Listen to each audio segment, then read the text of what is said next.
नमस्कार, मैं हूं शैलेंद्र। न्यूज़ वन के सांध्यकालीन समाचार सेवा में आप सभी का स्वागत है। प्रस्तुत है आज की प्रमुख खबरें। टाइगर सफारी में तेजी से घट रही बाघों की संख्या, बंगाल टाइगर नकुल की भी हुई मौत, रीवा महाराजा ने मुख्यमंत्री को लिखा पत्र, अवैध वसूली में संलिप्त अधिकारी कर्मचारी होंगे बर्खास्त, सालाना बनानी होगी जिला क्रियान्वयन विकास योजना, कहा शिवराज ने। दुर्घटनाओं के नाम रहा वर्ष का पहला सोमवार, विभिन्न दुर्घटनाओं में आधा दर्जन की मौत, 2 दर्जन घायल। अब खबरें विस्तार से। महाराजा मार्तंड सिंह जूदेव चिड़ियाघर मुकुंदपुर में प्रदेश स्तर पर रेस्क्यू सेंटर खोला गया, जहां पर दूसरे हिस्सों से घायल और बीमार बाघों और जानवरों को लाया जाता है ताकि उनको स्वस्थ किया जा सके। लेकिन प्रबंधन द्वारा यहां के बाघों को नहीं बचाया जा सका और हाल ही में औरंगाबाद से लाए गए बंगाल टाइगर नकुल की भी मौत हो गई। चिड़ियाघर का यह सबसे बड़ा बाघ था, जबकि इसके साथ लाई गई बाघिन दुर्गा की पहले ही मौत हो चुकी है। इस प्रकार बंगाल टाइगर का बाड़ा अब खाली हो चुका है। सप्ताह भर पूर्व सफ़ेद बाघ गोपी की भी मौत ने प्रबंधन को हिला दिया था। इसके बावजूद प्रबंधन द्वारा इससे सीख नहीं ली गई और एक और बाघ की मौत हो गई। धीरे धीरे बाघों की संख्या घटती जा रही है। वहीं लगातार हो रही बाघों की मौत ने एक सवाल खड़ा कर दिया है, जिस पर रीवा महाराजा पुष्पराज सिंह ने बाघों की लगातार हो रही मौतों पर चिंता व्यक्त करते हुए प्रदेश के मुखिया शिवराज सिंह चौहान को पत्र लिखा, जिसके बारे में जानकारी देने एक पत्रकार वार्ता का आयोजन किया गया। प्रस्तुत एक झलकी सहित रीवा महाराजा पुष्पराज सिंह के वार्ता के अंश। लेकिन विगत कुछ महीनों में जो बाघों की मृत्यु होना शुरू हुई है, उस पर एक बहुत अजीबोगरीब चिंता जो व्यक्त हुई है और एक पर्यावरण विशेषज्ञ की हैसियत से मैंने इस बात को उठाया है। मेरे थोड़े बहुत जो अनुभव हैं, थोड़े बहुत जो मेरे प्रयास रहे हैं वन को समझने के लिए या बाघों को समझने के लिए, उनको लेकर मैंने एक पत्र माननीय शिवराज सिंह जी को लिखा है, जिसमें मैंने ये कहा है कि ये बहुत ही गंभीर मसला है और मैंने समय समय पर जो सुझाव दिए थे, शायद अगर उन सुझावों पर कुछ अमलीकरण होता तो हमको ऐसे दुर्दिन न देखने पड़ते। पहले सफेद बाघ गोपी, उसकी मृत्यु हुई। अभी हाल में ही महाराष्ट्र के औरंगाबाद क्षेत्र, जो हमारे वहां के जो पेंच नेशनल पार्क का एक बड़ा एरिया है जो तड़ोबा तक जाता है महाराष्ट्र में, वहां से एक बाघ लाया गया था, नकुल उसका नाम था, पीला बाघ। उसको भी यहां रखा गया था, उसकी भी डेथ हो गई।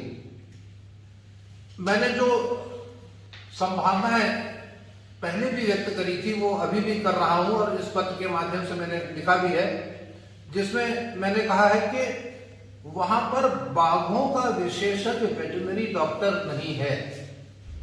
जब हम इतना बड़ा विश्वव्यापी स्तर पर एक जू बनाते हैं और उसकी कल्पना करते हैं, तो जाहिर सी बात है कि ये बहुत जरूरी है कि हमारा इंफ्रास्ट्रक्चर पूरा पक्का पहले से ठीक हो जाए। इंफ्रास्ट्रक्चर की पूरी कमी रही है कि हमारे पास वेटरनरी डॉक्टर नहीं है। दूसरी बात जो मैंने रखी है वो है, जहां पर बाड़े बने हैं, ये बहुत गंभीर बात है, वो बाड़े में जिस प्रकार की घास होती है या वहां पर जो प्रकार का पानी मिलता है और वो पानी के कारण मिट्टी भी प्रभावित होती है, जिसको वो चाटता है नमक के कारण, या घास खाता है अपने पेट को साफ करने के लिए, उस घास का परीक्षण करना बहुत जरूरी है। ये भी हो सकता है कि उस घास में कोई ऐसी चीज हो या उस मिट्टी में कोई ऐसी चीज हो जिसके कारण उसके अंदर कोई ऐसे जीवाणु जा रहे हो, कीटाणु जा रहे हो जो नाशकारी हो, और उसके कारण भी कुछ मृत्यु की संभावना हो सकती है। विगत दिवस माता के दरबार समिति के सौजन्य से निपनिया स्थित बंदरिया मुक्ति धाम में सेवा कार्य किया गया। इसी कार्यक्रम में अपनी सहभागिता निभाने रीवा विधायक राजेंद्र शुक्ल, संभागायुक्त doctor Rajesh Kumar Jain, collector doctor Ilaiyaraja T, SDM Farheen Khan, पूर्व महापौर वीरेंद्र गुप्ता सहित अन्य प्रशासनिक अधिकारी एवं समाज सेवी उपस्थित रहे। इस दौरान विधायक राजेंद्र शुक्ल ने रिवर फ्रंट का निरीक्षण किया, साथ ही रिवर फ्रंट के कार्य के साथ साथ मुक्तिधाम के सौंदर्यीकरण की भी बात कही। उन्होंने कहा कि बुनियादी सेवाओं को उपलब्ध कराने के साथ साथ यह प्रयास किया जाएगा कि मुक्तिधाम को सर्व सुविधायुक्त बनाया जाए। साथ ही विद्युत सौदागर की व्यवस्था के साथ ही मुक्तिधाम में सुलभ शौचालय तथा पेयजल की उपलब्धता कराई जाए। वहीं पूर्व जिला खाद्य आपूर्ति अधिकारी स्वर्गीय राजेंद्र सिंह की स्मृति में पौधारोपण भी किया गया। प्रस्तुत एक झलकी सहित विधायक राजेंद्र शुक्ल से जानकारी के अंश। ओम शांति गुप्ता जी और खन्ना चौराहे में एक और माता के दरबार के सभी पदाधिकारी का एसडी ये बदरिया स्मशान घाट में विकास की चर्चा आप लोगों ने की है। ये जो रिवर फ्रंट प्रोजेक्ट है ये नदी के किनारे जो भी स्थान है उसके लिए वरदान है, साबित होने वाला है। चाहे वो ईदगाह हो, चाहे वो पचमठा आश्रम हो, चाहे वो स्मशान घाट हो बदरिया का, चाहे बाबा घाट। इन्हें देखभाल कर रहे हैं सभी सामाजिक संगठन की ना मदद से। उन सबको तो मैं पहले आभार व्यक्त करता हूँ, धन्यवाद करता हूँ। आप लोगों ने एक ऐसे इनिशिएटिव लिया है। जनरली बहुत ही कम लोग ऐसे इनिशिएटिव लेते हैं, बिकॉज हर संस्था है ना अलग अलग फील्ड में काम करती है, बट ये एक सबसे इम्पॉर्टेंट है। ऐसा हम लोग एक मानव ना ये होने के बाद एक्चुअली एक डिग्निटी है, और जब मौत के बाद डिग्निटी वो बहुत ज़्यादा इम्पॉर्टेंट है। वो हमारे कल्चर में तो उसके बहुत महत्व दिया हुआ है। उसको लास्ट अंतिम संस्कार है ना किस प्रकार का होना चाहिए। सो मेरे हिसाब से आप लोग बहुत अच्छे काम कर रहे हैं इसमें। जैसे कि आज है ना विधायक जी ने भी कहा है, तो हम लोग इसका पूरी प्रोजेक्ट में हम लोग प्रॉपरली इसको लिया जाए। उसके अलावा हम लोग लगातार इसको एक ब्यूटिफिकेशन के लेकर है ना, जब तक प्रोजेक्ट नहीं होगा तब तक और चीज़ें हैं सुधारना है। जैसे आपने कहा है सिक्योरिटी का है या क्लीनलीनेस और है ना प्रबंधन है, उसको लेकर हम लोग किस प्रकार को एडमिनिस्ट्रेशन की ओर से ना मदद कर सकते हैं, डेफिनेटली हम आपके बीच में रहते हुए करेंगे। जैसे कमिश्नर साहब ने भी कहा है चबूतरा के अभाव है वो भी देखने के लिए मिल रहे हैं, वो भी प्रोजेक्ट में ऐड हो जाएगा। सो आप सबको पुनः सबको है ना आभार है, और अधिक संख्या में आके ना मतलब इस प्रकार का काम लगातार आप लोग है ना करते रहेंगे। धन्यवाद।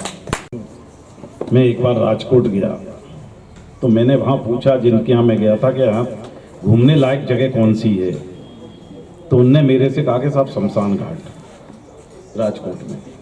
तो मैं शमशान घाट देखने गया वहाँ पे। उनने घूमने वाली जगह कौन सी है, तो उन्होंने कहा शमशान घाट। क्या शमशान घाट है? मतलब एक्चुअल घूमने लायक जगह थी कि हाँ लगा के यार आके उसने सही बताया था मेरे को। अभी हाँ निश्चित रूप से साइड बहुत अच्छी है, नदी बह रही है, सब कुछ अच्छा, बाकी चीज़ अच्छी नहीं लगी। तो आप लोग बहुत अच्छा काम कर रहे हैं, और सभी को कहीं ना एक दिन जो हमारे संस्कार हैं लास्ट 16 संस्कार उसमें से अंतिम संस्कार ही है, तो सबको यहाँ आना ही है। और आना है तो वो जगह तो कम से कम अच्छी होना चाहिए। हमारे तो कहीं शव यात्रा जाती है तो लोग खड़े होकर हाथ जोड़ते हैं, हमारे यहाँ तो बहुत महत्व दिया गया है। तो अभी माननीय विधायक जी ने भी कहा कि इसको एक प्रोजेक्ट के रूप में और निश्चित रूप से लेना चाहिए, और लेंगे हम। और बाकी छोटी छोटी ये सफाई ये दिक्कत नहीं है, लाइट भी यहाँ लगवा देंगे। बाकी इसके ब्यूटिफिकेशन के प्रोजेक्ट के लिए विधायक जी ने बता दिया, तो बिल्कुल मैं चाहूँगा कि यहाँ का भी शमशान घाट अच्छा हो, क्योंकि लोग आते हैं 2-3 घंटे तो बैठते ही हैं, और होना चाहिए। बहुत अच्छा काम माता का दरबार सांस्कृतिक सामाजिक संस्था कर रही है। मैं उनको इस पुनीत कार्य के लिए बधाई देता हूँ। बहुत धन्यवाद। इतनी छोटी छोटी सी मांगे हैं, इन मांगों को कब शुरू होगा? इसको आदर्श मुक्तिधाम बनाने के लिए जो भी ज़रूरी काम है उसको रिवर फ्रंट योजना में जोड़ने के लिए मैंने बोला है। कमिश्नर और कलेक्टर दोनों हैं, और इस योजना में शामिल होने के बाद जिस तरह से हम पचमठा आश्रम का विकास कर रहे हैं, जिस तरह से ईदगाह का विकास कर रहे हैं इसी योजना के अंतर्गत, उसी योजना से हम इस जो मुक्तिधाम है उसका भी विकास करेंगे। प्रदेश के मुखिया शिवराज सिंह चौहान ने आज वीडियो कॉन्फ्रेंसिंग के माध्यम से प्रदेश के सभी संभागायुक्त, पुलिस महानिरीक्षक, कलेक्टर्स एवं पुलिस अधीक्षकों को संबोधित करते हुए कहा कि सभी जिलों के विकास के लिए सालाना प्लान बनाना होगा। भारत सरकार की सभी योजनाओं में सभी जिलों को नंबर 1 पर रहना है। वह सब योजनाओं में बेहतर क्रियान्वयन के आधार पर जिलों एवं विभागों की रेटिंग की जाएगी, जिसमें वह 1 नंबर, 2 नंबर अथवा 3 नंबर पाएंगे। वहीं राजस्व को बढ़ाने पर जोर दिया, जबकि अवैध वसूली को लेकर सख्त रवैया अपनाते हुए कहा कि अगर ऐसी कोई भी शिकायत मिलती है तो उसके खिलाफ कड़ी कार्रवाई की जाएगी, वहीं बर्खास्त भी किया जाएगा। जबकि जन कल्याणकारी योजनाओं के क्रियान्वयन के लिए प्रभावी कार्य योजना बनाने की बात की। वहीं कोरोना वायरस टीकाकरण की तैयारी के भी निर्देश दिए। प्रस्तुत है वीडियो कॉन्फ्रेंसिंग की एक झलकी। मध्य प्रदेश की जनता के कल्याण का, मध्य प्रदेश की प्रगति और विकास का, और उस जुनून को पूरा करने के लिए मैं मुख्यमंत्री हूं। और जब मैं ये बात करूं 1 साल में बहुत आगे निकलना है तो निकलना ही है। असंभव कुछ नहीं है। संभव की सीमा जानने का केवल एक ही तरीका है, असंभव से भी आगे निकल जाना। उसमें मैं किसी चीज को असंभव नहीं मानता। नए साल में फील्ड के अफसरों से जब मैं कह रहा हूं कि मध्य प्रदेश को आगे निकलना है, मतलब निकलना है। हमको जिलों के भी विकास का सालाना प्लान बनाना है। हम अंधी गली में नहीं चलेंगे कि कुछ पता ही नहीं क्या करना है। इसलिए हर जिले में क्या क्या करना है, डेवलपमेंट की योजनाओं के मैंने शहरी क्षेत्रों के लिए ये निर्देश दिए कि आप नगर के डेवलपमेंट का प्लान बनाओ। वैसे ही ग्राम पंचायत के भी डेवलपमेंट का प्लान बनना चाहिए, उपलब्ध संसाधनों के आधार पर प्लान बनना चाहिए। उपलब्ध संसाधनों के आधार पर हम 1 साल में ग्राम पंचायत में, गांव में क्या करेंगे, शहरों में क्या करेंगे। और वैसे ही जो जन कल्याणकारी योजना है उनके क्रियान्वयन की बेहतरी के लिए हमारा प्लान तैयार होना चाहिए। हर जिले का चाहिए मुझे। और एक तीसरी चीज है गुड गवर्नेंस। योजनाओं का लाभ बिना समय गवाए, बिना लिए दिए समय पर मिल जाए। टेक्नोलॉजी का उसमें हम लोग इस्तेमाल कर रहे हैं। तो विकास की योजना, जन कल्याणकारी योजनाओं का क्रियान्वयन, गुड गवर्नेंस, निश्चित समय सीमा पे बिना किसी परेशानी की चीज का लाभ मिल जाए। और कानून और व्यवस्था बेहतर हो, ये जिले के आधार पर यह आकलन करेंगे। और कानून और व्यवस्था की भी आप योजना इसलिए बनाई कि अगर भिंड में कोई समस्या है, मंदसौर में कोई समस्या है, बालाघाट में कोई समस्या, अलग अलग तरह की है, तो एक तो तात्कालिक रिएक्शन होता है, हम उसको तुरंत निपटाते हैं। लेकिन दूसरा हम लॉन्ग टर्म प्लानिंग भी करें उसमें कि लंबे समय से अगर अफीम की तस्करी हो रही है तो हम लॉन्ग टर्म में कैसे उसको पूरी तरह से खत्म करेंगे। नक्सल समस्या है तो उसका समाधान कैसे हम करेंगे। गुंडागर्दी और बदमाशी है कहीं, या माफिया है तो उनको कैसे हम समाप्त करेंगे। तात्कालिक और दीर्घकालिक समस्या के आधार पर। और एक, क्योंकि जिले काम के आधार है, गांव, शहर, जिला। भारत सरकार की सब योजनाओं में नंबर 1 रहना है हमको। और ये तब होगा जब हर जिला परफॉर्म करेगा। अभी कुछ योजनाओं में हमारी स्थिति बहुत बेहतर है और जिलों में आपस में भी मैं प्रतिस्पर्धा चाहता हूं। कौन जिला नंबर 1, नंबर 2, नंबर 3, ये स्वस्थ प्रतिस्पर्धा हो। देश में केंद्रीय योजना, प्रधानमंत्री जी की योजना में भी नंबर 1 रहना है और जिलों में स्वस्थ प्रतिस्पर्धा हो। सब योजनाओं में बेहतर क्रियान्वयन के लिए कौन बढ़िया काम करता है। और ये सब योजनाएं आप प्लान पूरा आप तैयार करेंगे, सीएसडीजीपी देखेंगे और उनको इंप्लीमेंट करवाएंगे, उसकी मॉनिटरिंग करेंगे। कमिश्नर्स का और आईजी का भी अपना रोल रहेगा। इन सब चीज को कमिश्नर को अपने कमिश्नरी क्षेत्र में देखना है और आईजी को अपनी रेंज में देखना है। वह रेवेन्यू, राजस्व हमको बढ़ाना है और उसमें जिले ये न सोचे कलेक्टर के हमें क्या लेना देना। चाहे जीएसटी हो, चाहे वाणिज्य कर का मामला हो, जितनी भी चीजें हैं। और एक कोरोना के वैक्सीन का टीकाकरण, उसकी तैयारियां सबने अपने अपने स्थान पर की होगी तो उसकी योजना ढंग से तैयार हो जाए। जो प्रायोरिटी ग्रुप्स है, और जैसे मैंने तय किया कि मैं वैक्सीन अभी नहीं लगवाऊंगा, पहले बाकी को लगे, इसके बाद अपना नंबर आए, तो जो प्रायोरिटी ग्रुप्स है उनको लग जाए। उस व्यवस्था को भी बनाने में हम सबको जुटना पड़ेगा। जिले के शासकीय स्कूलों में हायर सेकेंडरी एवं हाई स्कूल विद्यालयों के 0 से 40% परीक्षा परिणाम वाले स्कूलों के 184 शिक्षकों की दक्षता परखने दक्षता संवर्धन परीक्षा आयोजित की गई। 3 घंटे के प्रश्न पत्र में शिक्षा विभाग द्वारा शिक्षकों को अपने साथ पुस्तक रखने की छूट दी गई थी। वहीं दक्षता परीक्षा का आयोजन दोपहर 12 बजे से मार्तंड एक्सीलेंस मार्तंड क्रमांक 1 में आयोजित किया गया। इस दौरान 172 शिक्षक उपस्थित हुए, जबकि 4 अस्वस्थ होने के कारण उपस्थित नहीं हो सके। वहीं 8 ऐसे शिक्षक भी शामिल थे जिन्हें पूर्व में सेवानिवृत्त हो चुके हैं। इस परीक्षा को लेकर शिक्षकों में काफ़ी रोष देखा गया। प्रस्तुत है आक्रोशित शिक्षक सहित जिला शिक्षा अधिकारी डॉक्टर RN पटेल से जानकारी के अंश। ये ऐसे विद्यालय के विषय शिक्षकों की परीक्षा हो रही है जिनके विद्यालय में पढ़ने वाले बच्चों के रिजल्ट 40% या उससे कम आए थे। तो उन लोगों की आ रही सब लोग उन शिक्षकों की आज हाई स्कूल और हायर सेकेंडरी में जो पदस्थ शिक्षक थे, आज उनकी परीक्षा यहाँ पर आयोजित थी।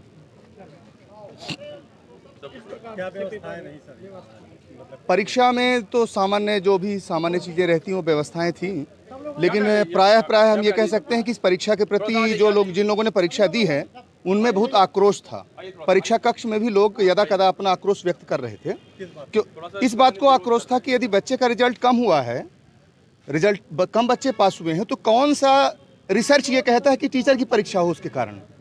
टीचर की परीक्षा क्यों हो? अगर बच्चा पास नहीं हुआ है तो जो शैक्षिक प्रशासन के लोग हैं, जो विभागीय अधिकारी हैं, वो अपनी परीक्षा कराएं कि हमारी नीति में, हमारी योजनाओं में कौन सी कमियां हैं जिसके कारण बच्चों के पास तक नॉलेज नहीं पहुंच पा रहा है।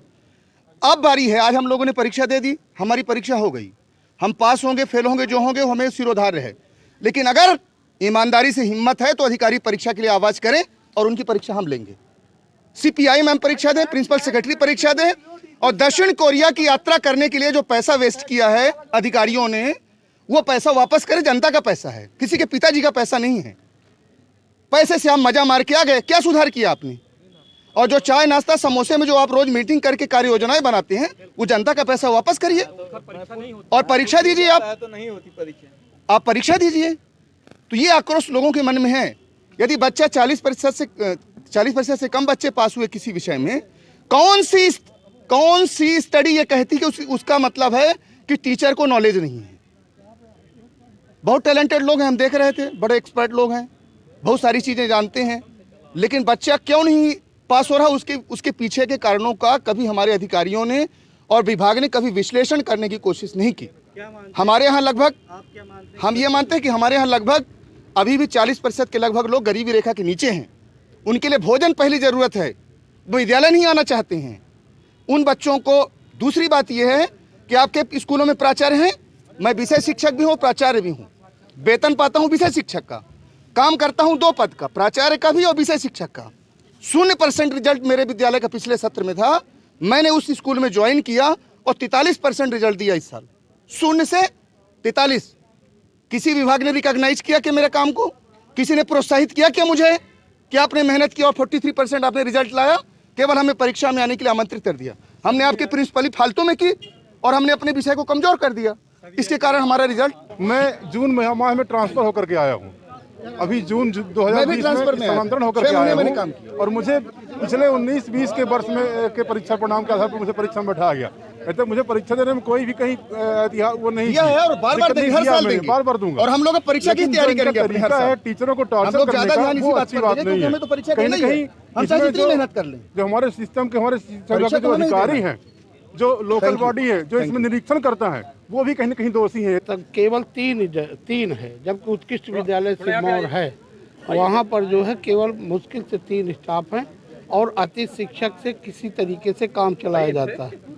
तो उसमें हमारा कहना है ये कि सबसे पहले शिक्षकों की जो है एक वो किया जाए। शहर में जैसे हमारे भाई साहब ने बताया कि शहर में ज़्यादा शिक्षक हैं, गांव में कोई शिक्षक है नहीं, शिक्षक विहीन है, और इसमें यदि रिजल्ट गड़बड़ होता है तो उसमें शिक्षक दोषी किया जाता है। तो ये कहाँ का न्याय संगत है? कितने परीक्षार्थी बैठे थे आज यहाँ, कितने को बैठना?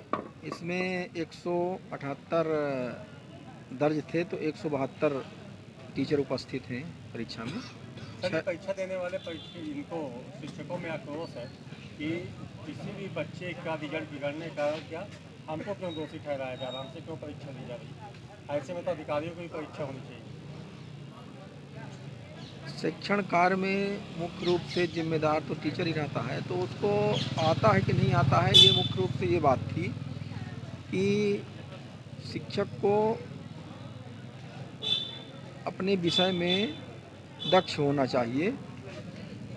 केवल इसकी परीक्षा है, अगर कुछ कमी रह गई है तो उसको हम शासन ठीक करेगा। उनको कहना था कि बच्चे अगर स्कूल ही नहीं आएंगे तो हम किसे पढ़ाएंगे। कई ऐसी स्कूल हैं जहाँ बच्चे 40% से भी कम आ रहे हैं। उनका कहना है कि ग्रामीण क्षेत्रों में टीचरों की भी कमी है, तो क्या इसको मुद्दा नहीं बनाया जाना चाहिए कि हम लोग केवल टारगेट किए जाए?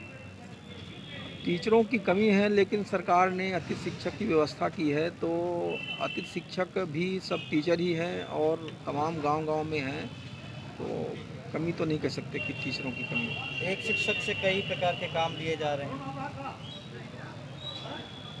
काम समय समय पर जो भी आता है शासन का, तो वो सभी को करना पड़ता है।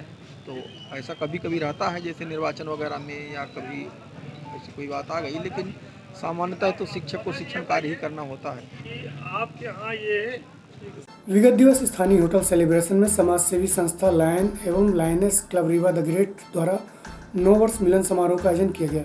पूर्व मंत्री व विधायक राजेंद्र शुक्ल के मुख्य आतिथ्य में आयोजित इस कार्यक्रम में विभिन्न सामाजिक संगठनों द्वारा 9 वर्ष की शुभकामना देते हुए मुख्य अतिथि को शाल ओढ़ाकर सम्मानित किया। कार्यक्रम में क्लब के सदस्यों द्वारा स्वागत गीत व नृत्य नाटिका के माध्यम से लोगों को संदेश देने का प्रयास किया गया। मुख्य अतिथि आसंदी से बोलते हुए विधायक राजेंद्र शुक्ल ने कहा कि जनता का जो अटूट विश्वास और स्नेह मिला है, यह उन्हें और अधिक कार्य करने की प्रेरणा देता है। कार्यक्रम के अंत में वैश्य महासभा के नारायण गुप्ता द्वारा बैलून के माध्यम से शुभकामना देने की व्यवस्था की गई थी, जिसे श्री शुक्ल ने जनता के लिए प्रेषित किया। इस दौरान पूर्व डिस्ट्रिक्ट गवर्नर सज्जी जान, पूर्व डिस्ट्रिक्ट प्रेसिडेंट लता आर्य सहित समाज सेवी डॉक्टर प्रभाकर चतुर्वेदी उपस्थित है। प्रस्तुत है कार्यक्रम की एक झलकी।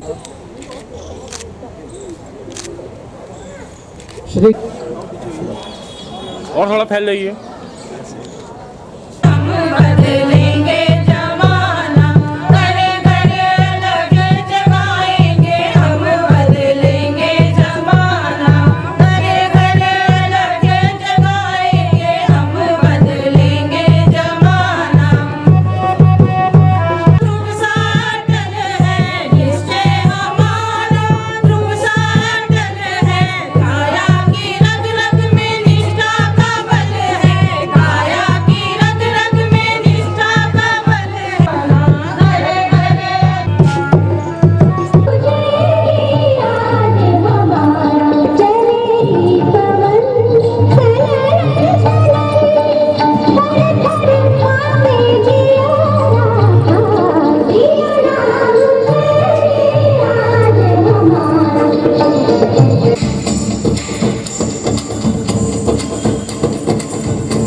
आप सबको खुशियाँ दें एवं बीते वर्ष में जो परेशानियाँ या दुख अपने शहर अपने देश के लिए आई, ऐसे नए वर्ष में वो परेशानियाँ ना आए और हम सब 9 वर्ष की अच्छी प्रगति करें, स्वस्थ रहें, मस्त रहें और आगे बढ़ें। हमें वर्ष भर आपकी प्रेरणा प्रदान करेगी। आपका आशीर्वाद और आपका स्नेह हम सबको सदैव इसी पर मिलता रहे। इसी आशा और विश्वास साथ एक बार पुनः आप सभी को 9 वर्ष की ढेर सारी शुभकामनाएं एवं बधाई। धन्यवाद। यहाँ पर सभी गणमान्य, सबसे पहले मैं आप सबको नए वर्ष की बहुत बहुत शुभकामनाएं देता हूँ। ये नया वर्ष एक आशा और उम्मीद को लेकर आया है। महीने छोड़ दे तो मार्च से एक अजीब और गरीब स्थिति से गुजरा है। कभी हम लोग कल्पना नहीं कर सकते थे कि महीनों घर में बंद रहेंगे, मुंह में मास्क लग जाएगा, सड़कें सुनसान हो जाएंगी। लेकिन प्रकृति ने भी दिखा दिया अपनी ताकत को। यदि हमसे ज़्यादा छेड़छाड़ करोगे तो सारी साइंस और सारी विकास एक तरफ धरा रह जाएगा, सभी लोगों को कमरे में बंद कर दिया जाएगा। और इसलिए एक बार हम लोगों को संभलने और सुधरने का मौका दिया है 2020 में, उसको हम लोगों को बड़े रचनात्मक नजरिए से देखना चाहिए। ये बात सही है कि अर्थव्यवस्था को चोट पहुंची, लेकिन ये बात भी सही है कि भारत ने अपनी ताकत को दिखा दिया है कि विपरीत परिस्थितियों में भी भारत के लोग कितने संवेदनशील हैं कि जान को हथेली पर रखकर और गृह को अपनी ताकत दिखाई, अपनी मानवता दिखाई, अपनी संवेदनशीलता दिखाई। हम मजबूत बन के उभरे।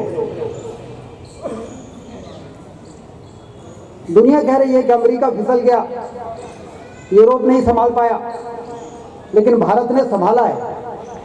जितना लॉकडाउन सफल हमारे यहाँ हुआ उतना और दुनिया के किसी देश में नहीं हो पाया। ये बात अलग है कि हमारे यहाँ के बहुत से लोग जो प्रवासी मजदूर थे, दूर थे, उन्होंने कुछ दिनों तक तो अनुशासन का पालन किया, लेकिन उसके बाद फिर धैर्य टूटा तो निकल पड़े। हमारे यहाँ के लोगों ने ये भी दिखा दिया कि 1000 किलोमीटर पैदल चल के भी जब अपने घर जाना है तो 1000 किलोमीटर पैदल चल के अपने घर में भी कुछ लोग पहुंचे। अर्थव्यवस्था में चोट पहुंची है, लेकिन फिर से उसको पटरी में लाने के लिए पूरी कोशिश हो रही है। अब चारों तरफ सारे काम शुरू हो चुके हैं। नववर्ष 2021 का पहला सोमवार दुर्घटनाओं के नाम रहा, जहां 4 विभिन्न घटनाओं में 5 लोगों की मौत हो गई जबकि कई अन्य घायल हो गए। पहली घटना पचपारा पहाड़ के पास घटित हुई, जिसमें तेज रफ्तार पिकअप वाहन अनियंत्रित होकर पलट गया, जिसमें 1 की मौत हो गई, वहीं 20 घायल हो गए। जबकि बेलवा पाकान के पास एक तेज रफ्तार डंपर ने एक मोटरसाइकिल सवार को ठोकर मार दी, जिसमें मोटरसाइकिल सवार 2 युवकों की घटनास्थल पर मौत हो गई। जबकि सिटी कोतवाली थाना क्षेत्र के लोही में एक मोटरसाइकिल में सवार मां बेटे को ठोकर मार दी गई, जिसमें मां की घटनास्थल पर ही मौत हो गई। वहीं बैकुंठपुर थाना अंतर्गत माड़ों के समीप एक मोटरसाइकिल सवार को एक अज्ञात वाहन ने ठोकर मार दी, जिसमें 1 की मौत हो गई। इस प्रकार विभिन्न थाना क्षेत्रों में घटित हुई घटना में पुलिस ने मर्म कायम कर शव परीक्षण के लिए चिकित्सालय को भेज दिया गया। वहीं घायलों को उपचार के लिए संजय गांधी चिकित्सालय भेज दिया गया। प्रस्तुत है एक झलकी सहित जानकारी के अंश। हम लोग देवरी बड़ा वहाँ से रीमा जा रहे थे मट्टी देने के लिए, वो जो पहाड़ी है, क्या नाम उसका, हाँ, वही पहाड़ी के मतलब क्रॉस होने के बाद जो है गाड़ी का नियंत्रण बिगड़ गया और गाड़ी जो पलटी मार गई। लगभग 25-30 लोग। कितने लोग घायल हुए? लगभग 10-15 आदमी। एक की मृत्यु हो गई है। एक को मृत्यु हो गई है और लोग पीछे आ रहे हैं। सभी लोग एक ही परिवार के थे? नहीं, एक ही परिवार के नहीं है, मतलब कि हैं तो मतलब कि जैसे गांव घर टोला मोहल्ला। भाई ये लोग मुसलमान हम हिंदू हैं, लेकिन फिर भी परस्पर होता है ना, उसी समझ से हम भी गए थे। तो ये लोग मिट्टी में आ रहे थे? जी। और उन्हीं के साथ हम भी आ रहे थे। घटना हुई है ये घटना ऐसे हुई है कि ये लोग यहीं रीवा में किसी की मिट्टी पे आ रहे थे, मतलब डग्गे में करीब 30-35 लोग थे ये लोग। तो हुआ क्या कि घाट चढ़ने के बाद गाड़ी इनकी बहकी, क्या कैसे हुआ, गाड़ी पलट गई तो मतलब 30-35 लोग पूरे घायल हो गए हैं। ये आ रहे थे रीवा, मिर्जापुर से रीवा आ रहे थे, बहरा डाबर साइड से कहीं से। ये घायलों की संख्या कम से कम 15 है। 4-5 को तो मैं लाया हूँ और 4-5 को मेरी दूसरी गाड़ी ला रही है और कोई गाड़ियाँ फिर से लेके आएंगी। कहाँ पे? नहीं, मृत्यु इनकी हो चुकी है जो हमारी गाड़ी में प्रेजेंट टाइम में है उपस्थित। इनका नाम क्या, क्यों सर जी, इनका नाम क्या है? असहदुल्ला नाम है इनका, है ना, और ये उनके हस्बैंड है ना। अब इनको वहाँ से लेके हम लोग मऊगंज आए सिविल हॉस्पिटल, वहाँ से रेफर कर दिए गए तो उनको लेके रीवा आ गए। हो गया, अब खड़े हैं आप लोगों के। अनिल कुमार सोनी, पायलट 10। दूसरी घटना रायपुर थाना क्षेत्र में घटी है, उसमें भी 2 लोगों की मौत हुई है और वहाँ भी उसको जो टेलर जब्त कर लिया गया और ड्राइवर को गिरफ्तार कर लिया गया। पुलिस कार्रवाई कर रही है, उसमें PM भी हो गया। तीसरी एक्सीडेंट की घटना बैकुंठपुर थाना क्षेत्र में हुई है, जिसमें एक बोलेरो के द्वारा टक्कर मारने की बात आई थी एक मोटरसाइकिल चालकों को, जिसमें एक व्यक्ति की मौत हुई है और एक व्यक्ति घायल उसमें अभी वहाँ। एक मोटरसाइकिल संदिग्ध अवस्था में पकड़ी है थाना प्रभारी बैकुंठपुर ने और उसमें पहचान की जा रही है कि बोलेरो जो थी घटना करने वाली, ये बोलेरो वही है जिसने दुर्घटना की है या कोई और है। अभी इसमें जांच की जा रही है और वैधानिक कार्रवाई चल रही है। कहाँ पर? बेलवा पैकान में एक्सीडेंट हुआ। 3 एक्सीडेंट की घटनाएं घटी हैं आज। एक कोतवाली क्षेत्र में घटना घटी है लोही के पास में, जहां एक महिला की मौत हुई है। उस ट्रक ट्रेलर के ड्राइवर को जब्त कर लिया गया है, ड्राइवर को गिरफ्तार कर लिया गया है। कोतवाली पुलिस में कार्रवाई कर रही है। और उसके एक दुखद ये है उसमें कि वो जो महिला है उसके पति जो हैं लेह में हवलदार हैं और उनको भी खबर कर दी, वो भी वहाँ से चले गए हैं। बाकी की वैधानिक कार्रवाई की जा रही है। चलते चलते आज की प्रमुख खबरें एक बार पुनः। टाइगर सफारी में तेजी से घट रही बाघों की संख्या, बंगाल टाइगर नकुल की भी हुई मौत, रीवा महाराजा ने मुख्यमंत्री को लिखा पत्र, अवैध वसूली में संलिप्त अधिकारी कर्मचारी होंगे बर्खास्त, सालाना बनानी होगी जिला क्रियान्वयन विकास योजना, कहा शिवराज ने। दुर्घटनाओं के नाम रहा वर्ष का पहला सोमवार, विभिन्न दुर्घटनाओं में आधा दर्जन की मौत, 2 दर्जन घायल। आज की खबरों में बस इतना ही। कल्पना उपस्थित होंगे नई खबरों के साथ। तब तक के लिए हमें इजाज़त दीजिए। नमस्कार।